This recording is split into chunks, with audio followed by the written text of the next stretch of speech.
नमस्कार दोस्तों, स्वागत है आपका आज के मुख्य समाचार में, जिसमें फटाफट से चलते हैं आज की सुर्खियों की तरफ। लेकिन इससे पहले दोस्तों, अगर बढ़ती महंगाई के लिए भाजपा को मानते हैं जिम्मेदार तो फटाफट वीडियो को लाइक कीजिए, और अगर चैनल पर नए हैं तो लाल बटन को दबा के चैनल को सब्सक्राइब करके घंटी बजाकर कमेंट में लिखिए जय हिंद। फटाफट से रुक करते हैं आज की सुर्खियों की तरफ। लखीमपुर हिंसा के मुख्य आरोपी आशीष मिश्रा ने किया सरेंडर, सुप्रीम कोर्ट ने रद्द कर दी थी जमानत।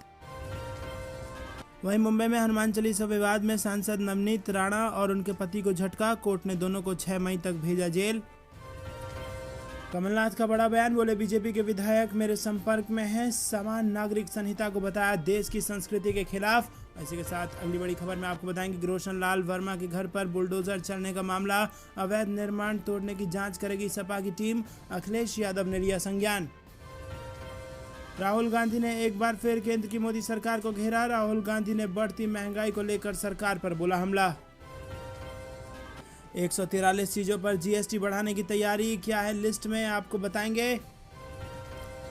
बीजेपी बेरोजगारी महंगाई से ध्यान भटकाना चाहती है, केशव के समान नागरिक संहिता के बयान पर बोले कांग्रेस प्रवक्ता।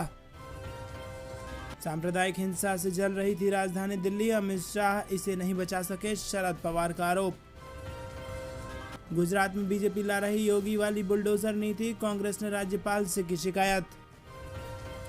वहीं खबर कोरोना से जुड़ी हुई, कोरोना ने फिर पकड़ी रफ्तार, 24 घंटे में 2593 नए मामले, 44 ने तोड़ा दम। दोस्तों, हर एक खबर की गहराई में आपको ले जाएंगे, लेकिन उससे पहले आपसे फिर से निवेदन, वीडियो को लाइक नहीं किया है तो जरूर कीजिए और चैनल को सब्सक्राइब करके रख लीजिए। रुक करते हैं सबसे पहले और बड़ी खबर की तरफ। लखीमपुर हिंसा के मुख्य आरोपी आशीष मिश्रा ने कर दिया है सरेंडर, सुप्रीम कोर्ट ने रद्द कर दी थी जमानत। जी हाँ दोस्तों, यूपी के गृह राज्य मंत्री अजय मिश्रा टैनी के बेटे और लखीमपुर हिंसा के मुख्य आरोपी आशीष मिश्रा ने लखीमपुर की निचली अदालत में सरेंडर कर दिया है। लखीमपुर पुलिस ने सरेंडर करने के बाद आशीष मिश्रा को जेल भेज दिया है। आशीष मिश्रा को इलाहाबाद हाईकोर्ट ने जमानत दे दी थी। आशीष मिश्रा को मिली जमानत के बाद मामला सुप्रीम कोर्ट पहुंच गया था। रुक करते हैं अगली बड़ी खबर की तरफ। हनुमान चालीसा विवाद में सांसद नवनीत राणा और उनके पति को झटका, कोर्ट ने दोनों को 6 मई तक भेजा जेल। जी हाँ दोस्तों, दरअसल दोस्तों, महाराष्ट्र के मुख्यमंत्री उद्धव ठाकरे के आवास के बाहर हनुमान चालीसा का पाठ करने की धमकी देने वाली अमरावती की सांसद नवनीत राणा और उनके विधायक पति रवि राणा को कोर्ट से झटका लगा है। बांद्रा कोर्ट ने दोनों को 14 दिन की न्यायिक हिरासत में भेज दिया है। दोनों अब 6 मई तक जेल में रहेंगे।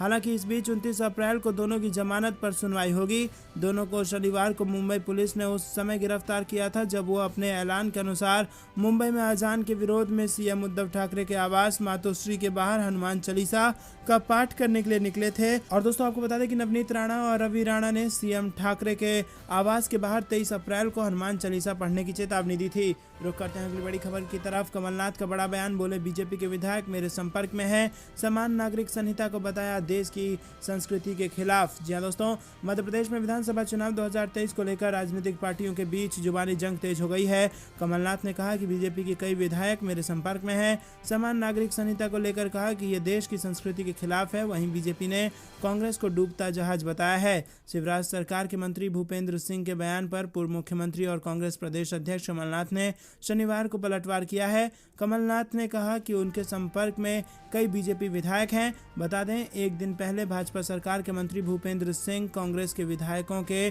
संपर्क में होने की बात उन्होंने कही थी, और इस पर कमलनाथ ने बीजेपी के विधायकों के उनके संपर्क में होने का दावा किया है। वहीं अमित शाह के भोपाल में समान नागरिक संहिता के जल्द देश में लागू होने के संकेत देने के सवाल पर कमलनाथ ने कहा कि वो अब जब लाएंगे तब हम देखेंगे, और ये सब राजनीति हमारे देश की संस्कृति के खिलाफ है। दोस्तों, रुक करते हैं अगली बड़ी खबर की तरफ। रोशन लाल वर्मा के घर पर बुलडोजर चलाने का मामला, अवैध निर्माण तोड़ने की जांच करेगी सपा की टीम, अखिलेश यादव ने लिया संज्ञान। जी दोस्तों, शाहजहांपुर में पूर्व विधायक रोशन लाल वर्मा की पुत्रवधू रुचि वर्मा के भवन का कुछ हिस्सा तोड़े जाने की रिपोर्ट सपा हाईकमान तक पहुंचने के बाद राष्ट्रीय अध्यक्ष अखिलेश यादव ने संज्ञान लिया है। सपा मुखिया के निर्देश पर प्रदेश अध्यक्ष नरेश उत्तम पटेल ने 8 सदस्यीय प्रतिनिधि मंडल को जांच करने की जिम्मेदारी सौंपी है। पूर्व मंत्री हेमराज वर्मा के नेतृत्व में प्रतिनिधि मंडल 25 अप्रैल को जांच करने के बाद डीएम से मिलकर वार्ता करेगा। उसके बाद रिपोर्ट प्रदेश कार्यालय को दी जाएगी। विधानसभा चुनाव से पहले मंत्री स्वामी प्रसाद मौर्य के साथ भाजपा छोड़कर सपा में आए पूर्व विधायक रोशन लाल वर्मा की बहू रुचि वर्मा के मकान दुकान का कुछ हिस्सा अवैध पाए जाने पर 21 अप्रैल को प्रशासन द्वारा जेसीबी से तोड़ दिया गया था। रुक करते हैं अगली बड़ी खबर की तरफ। बढ़ती महंगाई और एफडी की घटती ब्याज दर पर राहुल गांधी बोले, पीएम मोदी के मास्टर स्ट्रोक ने कमाई को ध्वस्त कर दिया। जी हाँ दोस्तों, कांग्रेस नेता और पार्टी के पूर्व अध्यक्ष राहुल गांधी ट्विटर पर प्रधानमंत्री नरेंद्र मोदी और बीजेपी सरकार पर लगातार हमला करते रहे हैं। इसी क्रम में राहुल गांधी ने एक बार फिर केंद्र की मोदी सरकार को घेरा है। राहुल गांधी ने बढ़ती महंगाई को लेकर सरकार पर हमला बोला। उन्होंने मुद्रास्फीति दर और घटते फिक्स्ड डिपॉजिट या एफडी ब्याज दर को बताते हुए कहा कि पीएम मोदी के मास्टर स्ट्रोक ने अपनी मेहनत की कमाई को ध्वस्त कर दिया है। दोस्तों रुक करते हैं अगली बड़ी खबर की तरफ। महंगाई की एक और मार, 143 चीजों पर जीएसटी बढ़ाने की तैयारी। जानिए क्या क्या है लिस्ट में। जी हाँ दोस्तों, आपको बता दें कि वस्तु एवं सेवा कर यानी कि जीएसटी काउंसिल की मई में होने वाली बैठक से पहले सरकार ने राज्यों से जीएसटी के तहत आने वाली 143 वस्तुओं पर कर दर बढ़ाने को लेकर सुझाव मांगे हैं। सूत्रों के मुताबिक इन वस्तुओं में पापड़, गुड़, पावर बैंक, घड़ियां, सूटकेस, हैंडबैग, इत्र, टीवी और चॉकलेट्स, च्युइंगम, अखरोट, custard powder, non alcoholic drinks, washing बेसन और चश्मे के साथ चश्मे का फ्रेम, कपड़े और चमड़े से बने सामान शामिल हो सकते हैं। जानकारी के मुताबिक जिन 143 वस्तुओं के दर में बढ़ोतरी का प्रस्ताव दिया गया है उनमें 92% वस्तुओं को 18% से 28% टैक्स स्लैब में हस्तांतरित करने की बात कही गई है। रुक करते हैं अगली बड़ी खबर की तरफ। बीजेपी बेरोजगारी महंगाई से ध्यान भटकाना चाहती है, केशव के समान नागरिक संहिता के बयान पर बोले कांग्रेस प्रवक्ता। जी हाँ दोस्तों, उत्तर प्रदेश के पूर्ण बहुमत की सरकार बनने के बाद से बीजेपी की ओर से समान नागरिक संहिता कानून बनाने की मांग अब जोरों से उठने लगी है।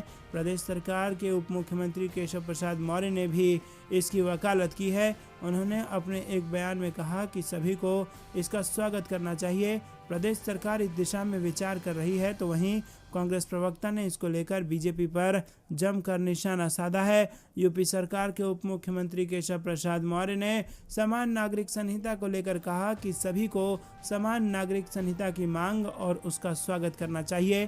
केशव प्रसाद मौर्य ने कहा कि ये बीजेपी के मुख्य वादों में से एक है और उत्तर प्रदेश सरकार भी इस दिशा में विचार कर रही है। साथ ही उन्होंने कहा कि हम इसके पक्ष में हैं और ये पूरी यूपी व देश की जनता के लिए ज़रूरी है।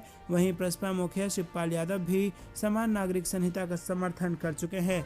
रुक करते हैं अगली बड़ी खबर की तरफ। सांप्रदायिक हिंसा से जल रही थी राजधानी दिल्ली, अमित शाह इसे नहीं बचा सके, शरद पवार का बड़ा आरोप। जी हाँ दोस्तों, राष्ट्रीय कांग्रेस पार्टी अध्यक्ष शरद पवार ने दिल्ली के सांप्रदायिक दंगों को लेकर केंद्रीय गृह मंत्री अमित शाह पर निशाना साधा है। पवार ने कहा कि शाह दिल्ली की सांप्रदायिक दंगों से रक्षा नहीं कर सके। पश्चिमी महाराष्ट्र के कोल्हापुर में एनसीपी की रैली को संबोधित करते हुए पवार ने दिल्ली के जहांगीरपुरी में हनुमान जयंती के अवसर पर निकाली गई शोभा यात्रा के दौरान हुई हिंसा का जिक्र किया। रुक करते हैं अगली बड़ी खबर की तरफ। गुजरात में बीजेपी ला रही योगी वाली बुलडोजर नीति, कांग्रेस ने राज्यों से की शिकायत। जी हाँ दोस्तों, कांग्रेस के एक प्रतिनिधि मंडल ने शनिवार को राजभवन में गुजरात के राज्यपाल आचार्य देवव्रत से मुलाकात की और उन तत्वों के खिलाफ कार्रवाई की मांग की जो सांप्रदायिक ध्रुवीकरण पैदा करने की कोशिश कर रहे हैं और असहमति की आवाज़ को दबाने के लिए सरकारी तंत्र का दुरुपयोग कर रहे हैं।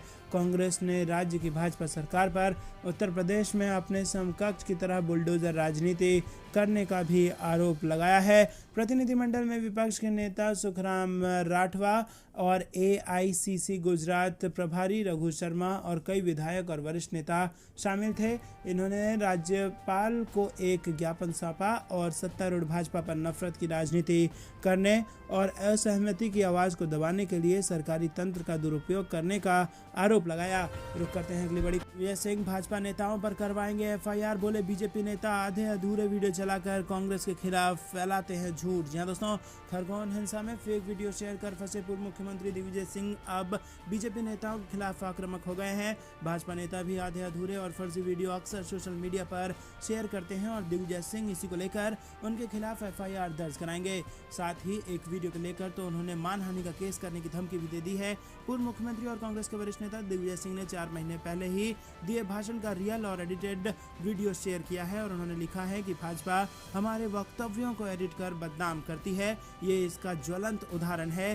क्या ये जुर्म नहीं है? रियल वीडियो में दिग्विजय सिंह के वीर सावरकर की किताब का उल्लेख कर उसमें हिंदू और गाय के बारे में लिखी बातें वो बता रहे हैं। रुक करते हैं अगली बड़ी खबर की तरफ। जहांगीरपुरी में बुलडोजर पर सुप्रीम कोर्ट ने लगाया ब्रेक। पूरे देश में ऐसी कार्रवाई रोकने की मांग पर भी जारी कर दिया नोटिस। जी हां दोस्तों, बड़ा झटका यहाँ पर। अगले 2 हफ्ते तक दिल्ली की जहांगीरपुरी में नगर निगम के बुलडोजर थमे रहेंगे। सुप्रीम कोर्ट ने जहांगीरपुरी में चल रहे अतिक्रमण विरोधी अभियान पर अंतरिम रोक लगा दी है। कोर्ट ने मामले पर नोटिस जारी किया है। साथ ही देश के दूसरे शहरों में चल रही ऐसी कार्रवाई को चुनौती देने वाली याचिका को भी सुनवाई के लिए स्वीकार कर लिया है। हालांकि कोर्ट ने स्पष्ट किया है कि बुलडोजर एक्शन पर रोक सिर्फ दिल्ली की जहांगीरपुरी तक सीमित है। देश के दूसरे हिस्सों में चल रही कार्रवाई पर उसका आदेश लागू नहीं होगा। दोस्तों ये थी दिन भर कुछ बेहद जरूरी और बड़ी खबरें। तक बने रहने के लिए बहुत बहुत धन्यवाद। देख रहे थे आपका अपना चैनल। जय हिंद, जय भारत।